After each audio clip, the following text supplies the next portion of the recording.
Alors que la course aux mini-lanceurs bat son plein dans toute l'Europe, un sujet émerge discrètement, celui des lanceurs lourds, des super lanceurs. On va voir ensemble la différence. Quel avenir pour ces lanceurs capables d'embarquer des centaines de tonnes de charges utiles dans un monde où les satellites ne pèsent plus que quelques kilos seulement? On va faire le tour des possibilités avec nos invités en plateau aujourd'hui. Vincent Taponnier, responsable des nouveaux concepts à la direction du transport spatial du CNES. Bonjour et bienvenue sur le plateau de Smart Space. Vous êtes aussi responsable de l'atelier qui a eu lieu tout récemment au CNES, atelier de prospective dédié à la réflexion de l'avenir des lanceurs lourds. Et puis à vos côtés, nous avons Maxime Puteaux, spécialiste des lanceurs chez Euroconsult. Bonjour Maxime, bienvenue sur le plateau de Smart Space. Alors, quelles sont les caractéristiques d'un lanceur lourd? On parle de lanceurs lourds, de lanceurs super lourds. Est-ce que ça existe? On a besoin de comprendre de quoi on parle aujourd'hui. Il y a effectivement une notion d'une classification des lanceurs, de la même façon que dans le monde de l'aérien. Vous êtes familière des notions de court courrier, moyen courrier, long courrier. Dans le domaine des lanceurs, on a coutume, même s'il n'y a pas de véritable norme dans le domaine, mais je me tourne vers mon confrère d'Euroconsult qui en saura plus sur le sujet, on a coutume de différencier les lanceurs par soit leur masse au décollage, soit leur capacité d'emport de charge utile vers la première orbite, l'orbite basse terrestre. C'est pour ça qu'on entend souvent parler de micro-lanceurs, mini-lanceurs, lanceurs légers, lanceurs moyens, lanceurs lourds et lanceurs super lourds. Si on commence par le haut, les lanceurs super lourds, on peut dire que ce sont ceux qui ont une véritable ambition interplanétaire, ceux qui vont permettre d'accrocher, alors selon une pseudo-norme américaine, on retrouvera une limite vers les 50-60 tonnes en orbite basse. Les lanceurs lourds les plus connus, ce sont ceux que nous utilisons actuellement, de la classe Ariane 5, Ariane 6, Atlas, Delta, Vulcan. Voilà.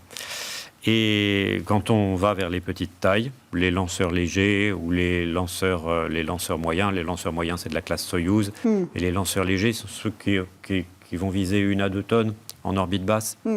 Puis tout au bout de la chaîne, on retrouve les micro-lanceurs qui, eux, vont viser plutôt les classes quelques centaines de kilos, jusqu'à 500 kilos à peu près. Alors qu'on comprenne bien, si on prend l'exemple de Starship et SLS, par exemple, SLS, on voit des images depuis des mois, puisqu'on attend qu'elle décolle. Et ça, c'est du super lourd. Et si on prend Ariane 5 ou Ariane 6, c'est du lourd. Tout simplement. Ariane 5 et Ariane 6 sont capables de lancer un ATV de plus de 20 tonnes, donc ils rentrent dans la catégorie des lanceurs lourds. SLS est de la classe des lanceurs lunaires comme Saturne V, comme la N1 soviétique qui n'a pas atteint la Lune mais qui a été construite et qui a décollé, comme le Longue Marche 9 en projet et comme le Yenisei russe. Alors, ce qui est assez étonnant, c'est qu'aujourd'hui, dans le secteur, on parle de mini-lanceurs tous les jours. C'est-à-dire qu'on a ces startups qui sont là, qui ont les moyens, parce que c'est plus accessible de construire évidemment un mini-lanceur. L'impression 3D, les technologies aussi participent à cet essor de cette nouvelle technologie. Et dans le même temps, on peut regarder à la télé tous les mois maintenant, on espère bientôt que ce sera terminé, des fusées comme SLS, comme Starship, ultra impressionnantes, qui font partie des plus grosses fusées qu'on ait jamais construites aujourd'hui. Est-ce que ces fusées-là, elles sont destinées à envoyer des hommes dans l'espace? Est-ce que ça veut dire que l'avenir des lanceurs lourds, c'est le voyage humain? Avant tout, oui. Leur raison d'être, c'est vraiment, comme le disait Vincent, cette capacité d'emporter beaucoup de matériel ou d'équipage au-delà de l'orbite terrestre. Ce qui est intéressant avec les lanceurs super lourds actuels, notamment les commerciaux et réutilisables, Starship, New Glenn aux États-Unis, c'est aussi l'ambition d'aller voir sur d'autres marchés. Le SLS, à 2 milliards de dollars le prix de lancement, ne peut pas faire grand-chose d'autre que de lancer des astronautes pour le compte de la NASA. C'est ça. Ça paraît peu accessible. En fait, c'est ça cette idée, c'est de se dire, est-ce qu'on a tant de différences d'applications, de besoins du marché aujourd'hui pour adresser à la fois l'exploration humaine et les satellites? Alors, il faut considérer que, puisque vous citez l'exploration, elle définit les bornes d'un intervalle qui est en train de s'élargir, un spectre de marché qui s'est élargi ces 10 dernières années, aussi bien côté borne basse, avec cette multiplication et de la demande, apparition de ces constellations, de ces milliers de mini-satellites, et puis des offres de lancement qui sont en train de se développer. Et à l'autre borne de l'intervalle, le besoin de lancer de fortes charges destinées à l'exploration, parce que, pour être schématique, plus vous allez loin, plus vous devez utiliser un moyen de lancement lourd, dans la mesure où une capsule destinée à trajectoire Terre-Lune est plus lourde qu'une capsule destinée à faire du circumterrestre. Plus de carburant, plus de vivres, etc. Le carburant étant toujours le sujet clé. Exactement. Il faut de l'énergie supplémentaire pour acquérir les bonnes orbites, pour freiner quand il s'agit de se faire acquérir par l'orbite lunaire, etc. Donc. Mais alors, vous avez parlé du coût tout à l'heure. 2 milliards pour un lancement, c'est inaccessible aujourd'hui. Et dans quel monde un marché pourrait accéder à des lanceurs lourds ? Alors, dans cet ordre de prix, aucun. Mais lorsqu'on regarde les prix qui sont visés par Starship ou par New Glenn, on est sur des prix qui sont à peine plus élevés que ceux pratiqués actuellement par les lanceurs lourds. Ce qui fait qu'à iso-prix, on a en performance un lanceur beaucoup plus puissant, beaucoup plus grand, beaucoup plus large. Et finalement, le client pourra en avoir plus pour son argent. Alors on voit déjà que Starship, donc la fusée de SpaceX, est en train de reproduire son modèle, celui qu'elle a installé avec Falcon, en fait, finalement, et de faire déjà des prix moins chers que les fusées institutionnelles.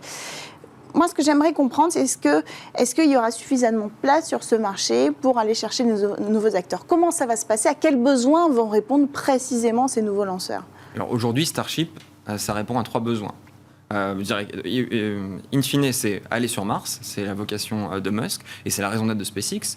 Mais il y a 3 autres applications.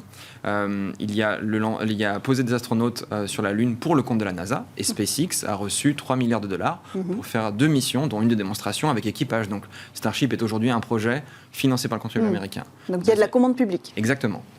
Et du coup, Starship, au moins dans sa version lunaire, sera une réalité. Deuxième projet, Starlink. De l'aveu même de Musk, Starlink aujourd'hui n'est pas optimisé, n'est pas profitable avec Falcon 9, qui est sous-optimisé. La constellation de satellites, à haut débit. Et Starlink a besoin de Starship pour devenir profitable et une réalité. Et Starship, du coup, a besoin de Starlink. Et dernier segment, des clients commerciaux, avec un premier contrat signé par SpaceX avec Sky Perfect GSAT, donc un opérateur de satellite géostationnaire, pour lancer un satellite qui n'a pas été optimisé pour Starship, mais qui sera lancé par Starship. Donc 3 raisons d'être qui font que ces lanceurs-là seront une réalité. Donc ce que vous voulez dire finalement, si on lit un peu entre les lignes, c'est que ce sera plus rentable d'utiliser un super lanceur pour mettre en orbite des constellations de satellites qu'aujourd'hui d'utiliser des mini-lanceurs. Ça pourrait, c'est au conditionnel. Il y a 2 réponses possibles. La réponse par le haut, vous lancez un gros volume avec un super lanceur, qu'il soit lourd ou super lourd, ou vous décidez de lancer en rafale au moyen de petits engins. Est-ce que technologiquement, il y a une différence ? Est-ce qu'on est capable de faire les deux ?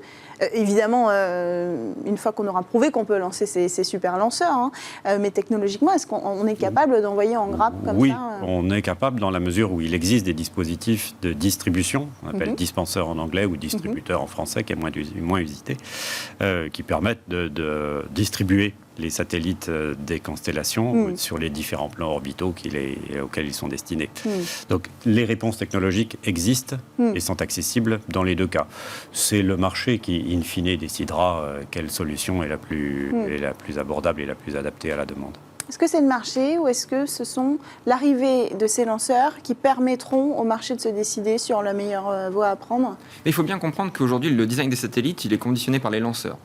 Aucun constructeur satellite ou opérateur ne veut prendre le risque d'avoir un satellite qui n'est pas adapté à un lanceur.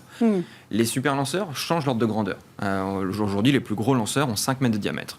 Avec les super lanceurs, on a 7, voire 9 mètres de diamètre, 100 tonnes d'orbite basse, un volume qui n'a jamais été offert. La question est de savoir si ces gens-là vont s'adapter. J'ai tendance à penser que le marché déteste les situations de monopole et dans l'offre de lanceurs lourds actuelle a toujours supporté 2 fournisseurs au moins. Donc la question de savoir si le marché si la demande va adopter ces lanceurs-là, je pense que oui, il y aura un effet d'aubaine. Déjà, on imagine que les premiers contrats passés par Starship ou d'autres super lanceurs sont faits avec un prix fortement réduit et même une alternative de lancer sur des lanceurs existants, type Falcon 9. La question est de savoir si ensuite on s'optimisera. Mais je ne pense que ça n'aura lieu qu'à partir du moment où au moins 2 fournisseurs seront positionnés. C'est ça, parce qu'on ne peut pas laisser dans la course SLS, qui effectuera les missions pour la NASA et uniquement pour la NASA. Pas de vocation commerciale. Il n'y a pas de vocation commerciale, ce qui veut dire que pour l'instant, on n'a que Starship. Et New Glenn de Blue Origin. Et New Glenn de Blue Origin, qui peut concurrencer Starship ? Qui est un peu plus petit, en 7 mètres de diamètre, contrairement à 9, et qui n'est pas complètement réutilisable, alors que Starship ambitionne de l'être. Ça veut dire qu'il sera plus cher, a priori ? Probablement. Quand on parle d'ordre de grandeur, grandeur et de prix. Il faut aussi se souvenir que Musk lui-même a évoqué que le coût d'opération du Starship par lancement pouvait être aussi bas que $2 millions. 2 millions de dollars, 2 milliards de dollars pour SLS.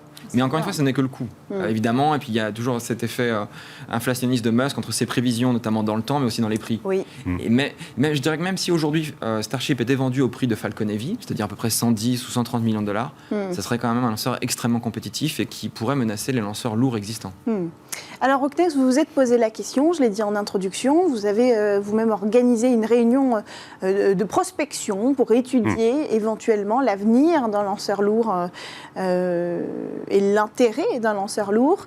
Quel était l'objectif de cette réunion précisément pour le CNES? C'est quoi? C'est de se dire, est-ce qu'il faut qu'on y aille? C'est d'étudier les possibilités tout simplement? Alors effectivement, nous avons rassemblé l'ensemble des acteurs du secteur des lanceurs, industriels, les grands et les petits, les anciens et les nouveaux, avec les startups, donc les opérateurs, l'Agence spatiale européenne, Arianespace, Euroconsult bien sûr. Et nous avons en commun réfléchi à la meilleure façon de répondre à deux éléments de contexte nouveaux, que sont l'exploration dont nous venons de parler, que sont l'arrivée d'une concurrence exacerbée par ces lanceurs lourds à vocation commerciale, de manière à voir, et c'était le principal objectif de cet atelier, à quoi nous devions nous préparer. L'atelier n'avait pas pour vocation à décider, ni même sélectionner une voie d'évolution, mais à identifier les éventuelles briques technologiques que nous devrions, si jamais nous devions faire évoluer la capacité de nos moyens de lancement, développer ou maîtriser en amont, car il est indéniable que certaines des technologies lanceurs relèvent des temps longs. Il s'agit notamment de la propulsion, quand il s'agit d'améliorer des moteurs, voire de changer de classe de lanceurs. On doit franchir des steps technologiques qui nécessitent de la recherche et de la technologie en amont. Donc la vraie question était, à quoi doit-on se préparer en cas de scénario de croissance ? Et combien de temps ça mettrait? Parce que ça se chiffre en années, effectivement. Exactement. C'est-à-dire que, est-ce que c'est rentable pour la France, par exemple, de se lancer dans cette aventure-là? Est-ce que c'est rentable pour l'Europe? Je crois que l'Europe aussi a mené une réflexion sur ce sujet. Maxime, vous pouvez nous en dire un mot? Alors, ça s'appelle l'étude protéine, c'est ça? De l'ESA, oui, tout à fait, qui vise aussi à réfléchir à un concept d'un lanceur de 100 tonnes, lancé à haute cadence. Et c'est son but, c'est de faire réfléchir les industriels à la faisabilité ou aux besoins. Comme le dit Vincent, il y a une vraie question, c'est la finalité et les cas d'usage. Oui. Un lanceur super lourd, c'est essentiellement ou avant tout pour le vol habité. Donc la question sous-jacente, c'est est-ce que l'Europe veut s'engager là-dedans? Alors que l'Europe va voter son budget dans quelques semaines à la ministérielle et que pour l'instant, on parle surtout de mettre l'argent pour le vol habité, mais peut-être que ces deux ambitions pourraient se rencontrer? Elles pourraient. Combien ça représente financièrement de se lancer dans l'aventure d'un lanceur super lourd? Je dirais que ça dépend du schéma contractuel. Si on prend le pire en termes de dépenses, je citerai le cas du SLS, qui est un contrat qu'on appelle en plus cost. Donc c'est-à-dire que tous les surcoûts sont couverts par la NASA, les surcoûts industriels, et les retards. On est sur un programme qui avoisine les 20 à 25 milliards de développement. Sans exploitation. Si on prend le cas du développement de Starship, on est probablement sur 5-6 milliards sur le lanceur seul, encore une fois avec des coûts qui sont aujourd'hui largement supportés par un investisseur privé, une société privée, c'est des investisseurs privés, avec un petit peu d'argent du contribuable. Donc la question est de savoir si on est prêt à mettre au pot là-dessus et aussi comment. Est-ce que les industriels aussi prennent une part de risque et avec du cofinancement? Oui, ça nous fait remettre en perspective la demande de budget. Cette année, c'est 18,7 milliards en fourchette haute pour l'Agence spatiale européenne. Sachant que ce qui est décrit par Maxime, fort justement, constitue la borne haute des possibilités et qu'il existe, notre atelier et d'autres instances l'ont remis en évidence, un éventail de solutions permettant de prendre part dans une certaine mesure à déterminer, et le politique a son rôle à jouer là-dedans, car une éventuelle participation à un vol habité relève également d'une décision politique.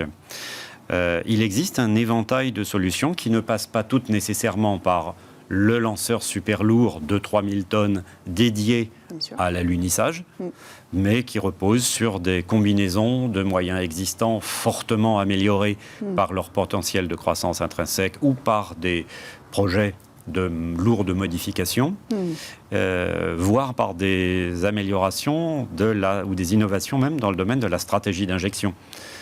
Et vous n'êtes pas obligé d'aller directement d'un point à un autre. Vous pouvez, et les nouveaux entrants notamment apportent et nourrissent la réflexion dans ce domaine. Vous pouvez faire appel au refueling en orbite, une station-service orbitale qui vous permet de décoller à mi-plein et puis de refaire le plein en cours de parcours. Ce qui permettrait de réduire les capacités d'emport nécessaires pour ne pas avoir à construire une grosse fusée dédiée à chaque fois qu'on a un objectif. Parce que si c'est 3000 tonnes pour la Lune, le jour où il faudra aller vers Mars, qu'est-ce que ce sera ?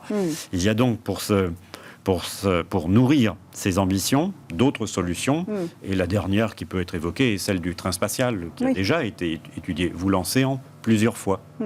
Alors c'est là qu'on se rend compte qu'il s'agira surtout d'innovation technologique et c'est important de le rappeler. Est-ce qu'on est capable technologiquement d'aller jusque-là alors que, je le rappelle, on est obligé d'en parler, l'actualité le montre aussi, Ariane 6 qui a du retard et qu'on commence à attendre, ça pose la question sur notre capacité à agir vite technologiquement sur un challenge, puisqu'un lanceur lourd c'est un challenge. Alors même s'il n'est pas question d'en fabriquer un aujourd'hui, est-ce qu'on est capable de le faire ? Alors seul on avance plus vite, ensemble on avance plus loin. En Europe on a décidé, on a fait le choix d'avancer ensemble, donc on met plus de temps. Et je dirais que depuis quelques années on a commencé à préparer le futur de manière assez active et des briques technologiques comme le moteur réutilisable Prometheus, bien moins cher et réutilisable, finalement nous donnent les moyens si un jour on a la volonté d'aller dans ce genre de solution.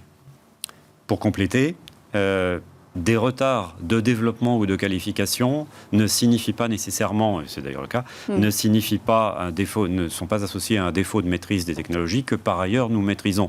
L'ATV a démontré la capacité de l'Europe à maîtriser l'accostage, le pilotage de modules.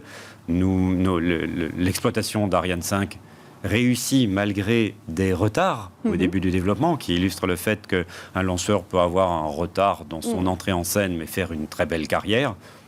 D'ailleurs, il n'y a pratiquement aucune fusée qui est décollée à l'heure au début. Tout cela démontre que les briques technologiques principales sont déjà disponibles en Europe. Oui, elles sont accessibles. Et que la feuille de route dont Maxime a décrit un des principaux éléments, le moteur Prométhée, qui fabriqué à Vernon. Voilà, qui est fabriqué à Vernon et qui fait appel à des nouvelles technologies, impression 3D, qui permettent notamment de viser une réduction du prix d'un facteur 10. Ça fait partie des pistes. Ça font partie des pistes aujourd'hui qui iront certainement se concrétiser sur le successeur d'Ariane 6, qui sera récupérable. En un mot, avant de conclure, on a la course au mini-lanceur. Est-ce qu'on aura la course au lanceur super lourd ? Il y a moins de participants, mais elle a bien lieu. Oui, elle a lieu. Merci beaucoup à tous les deux d'avoir pris le temps d'avoir cette discussion, cette projection avec nous sur l'avenir ou pas des lanceurs lourds en Europe et sur le marché international.